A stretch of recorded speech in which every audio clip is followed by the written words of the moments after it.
ओम नमः शिवाय। जय श्री राम। आज हम बात करेंगे फिर से कुछ सूत्रों के बारे में जो आपको प्रेडिक्शन में काम आते हैं, साथ ही साथ आपके बीटीआर में भी काम आते हैं।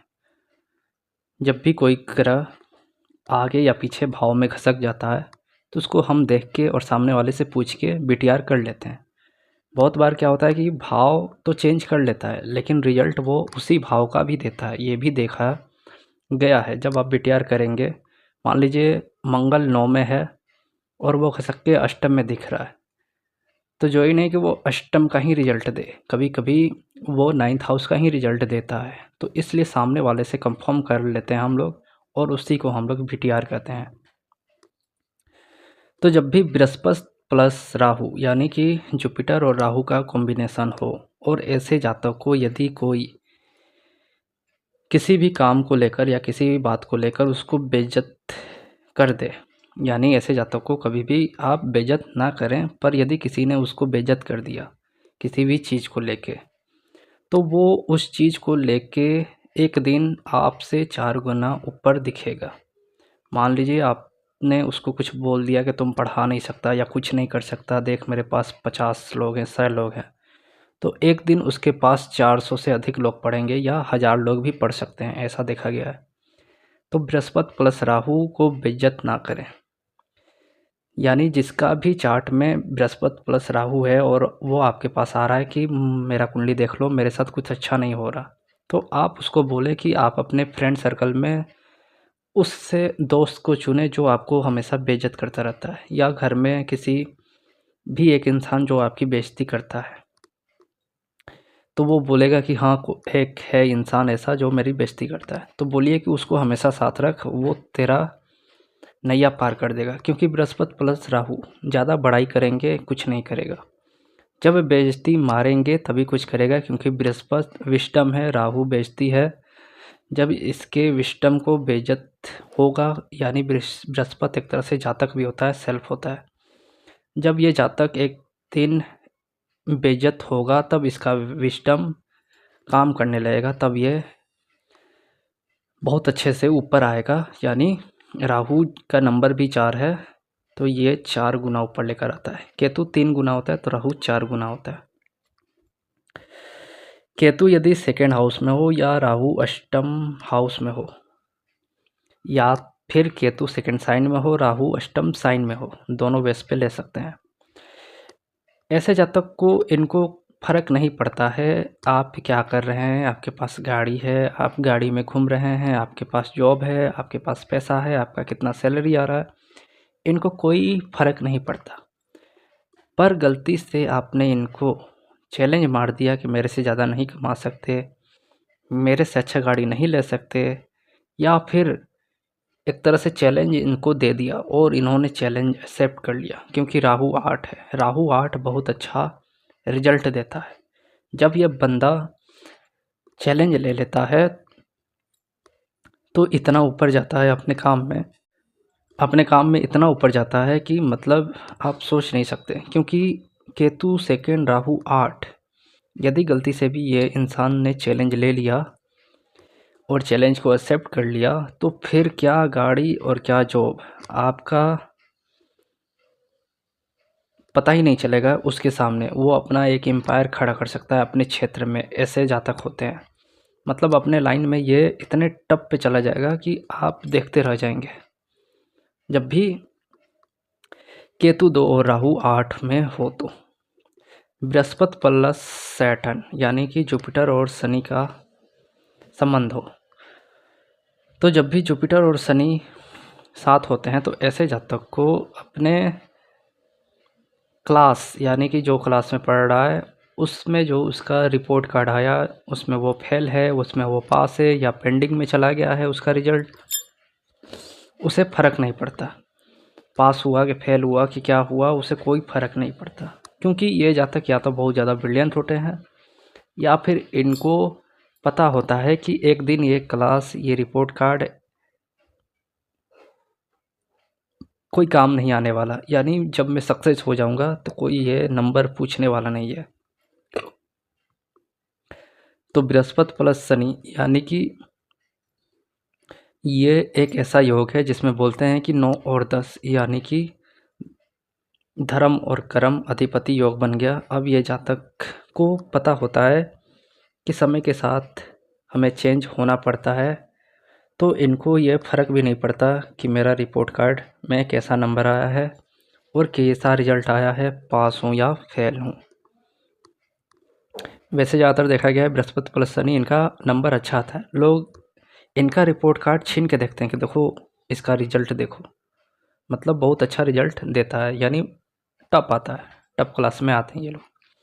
चंद्र केतु जब भी साथ हो तो जातक को अपना अहमियत के अनुसार रिस्पेक्ट, आदर, या कह सकते हैं कि काम का तवज्जो, यानी काम जो किया है उसका हकदार क्रेडिट नहीं मिलता या सामने वाला इसको नहीं देता जब भी चंद्र और केतु हो, क्योंकि चंद्र को केतु ने ग्रहण लगा दिया है और चंद्र मन का कारक है।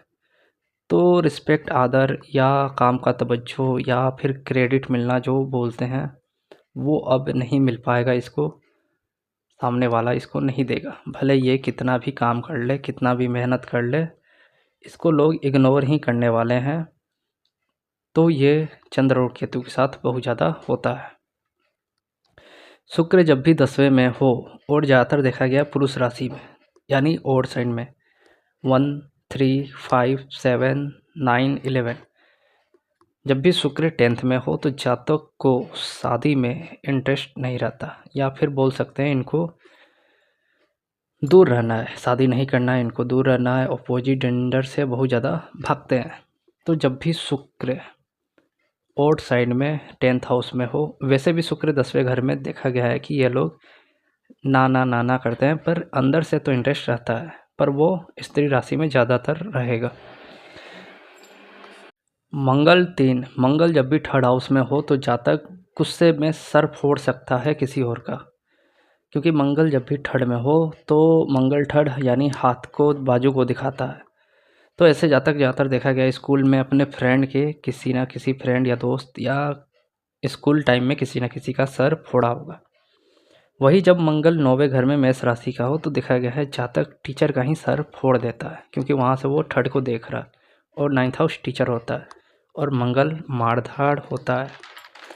तो जब भी मंगल 3rd में हो या फिर मंगल 9th में हो, वैसे देखा गया है 3rd हाउस जो होता है हाथ का होता है, तो मंगल का संबंध जब भी 3rd हाउस से बन जाए तो या तो वो बहुत अच्छा किचन में काम करने वाला, चाकू को फटाफट चलाने वाला, हाथों को फटाफट चलाने वाला, बहुत जल्दी खाना बनाने वाला हो सकता है, और नहीं तो मारपीट करेगा, खाना नहीं बना रहा है तो किसी का सर फोड़ेगा। तो दोनों कंडीशन हो सकता है, या तो किचन में बहुत अच्छा खाना बनाता हो या फिर किसी का सर फोड़ता हो। तो ये कहीं ना कहीं मंगल 3rd उस स्त्री का जो अपने बच्चे पे बेलन तोड़ देती हैं, उनका मंगल 3rd देख सकते हैं। बृहस्पति प्लस राहु जिसका हो, इसको चंडाल योग कहते हैं। बृहस्पति जो होता है वो गुरु होता है, राहु जो है शराब है। तो अपने गुरु को शराब गिफ्ट करना या फिर कोई नशीली पदार्थ देना या फास्ट फूड, जो आजकल राहु जो है फास्ट फूड है, तो फास्ट फूड खिलाने की जो एक आदत होती है वो बृहस्पति प्लस राहु वाले की होती है। और बृहस्पति प्लस केतु होगा तो अपने टीचर को वो प्रसाद, चाय, क्योंकि केतु से चाय भी देखते हैं, या फिर कुछ ऐसी चीज़ जो मतलब धार्मिक किताबों से जुड़ी हों वो देगा।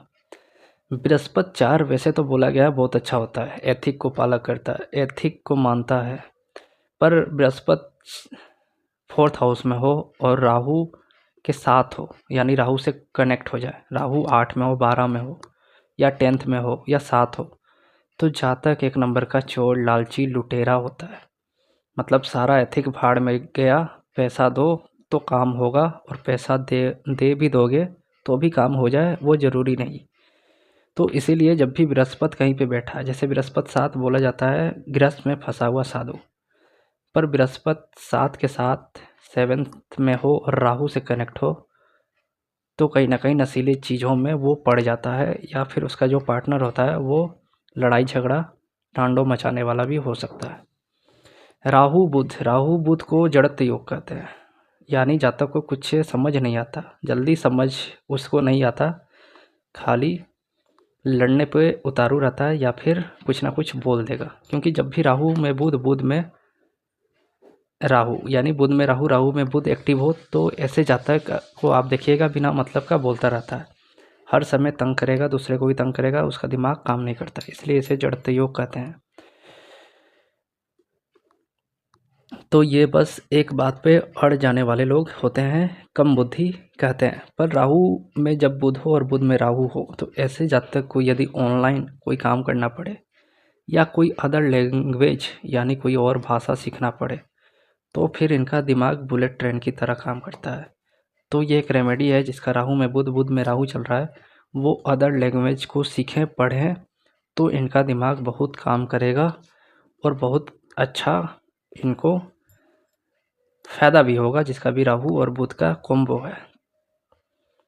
और एक सूत्र है कि मंगल जब भी 9वें घर में हो तो ऐसे जातक का लव मैरिज अवश्य होता है, ये देखा गया है। तो मंगल 9 जो भी जातक का होगा वो देखें उनका क्या लव मैरिज हुआ है, क्योंकि ये सूत्र है लाल किताब का जो बहुत चार्ट में लगता है।